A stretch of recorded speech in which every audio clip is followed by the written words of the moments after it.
বিসমিল্লাহির রহমানির রহিম। সকল প্রশংসা আল্লাহ তাআলার।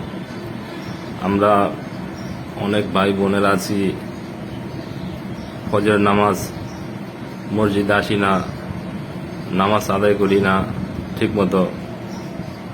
আল্লাহর কি হুকুম? 5 ওয়াক্ত নামাজগুলো জামাতের সাথে আদায় করা আল্লাহর হুকুম। তোমরা ফজরের নামাজ আদায় করো, এরপর রিজিকের সন্ধানে জমিনে ছড়িয়ে যাও। আমরা কি করি? 10টা 11 পর্যন্ত ঘুমাইতে থাকি। লাভ কি? আমাদের অনেক লস।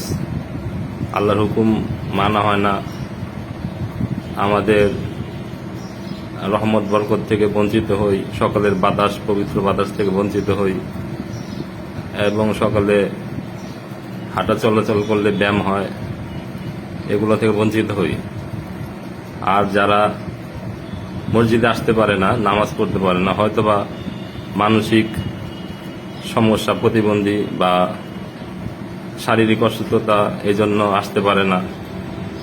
অতএব আমরা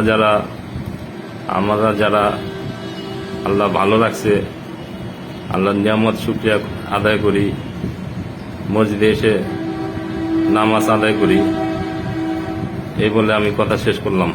আল্লাহ হাফেজ।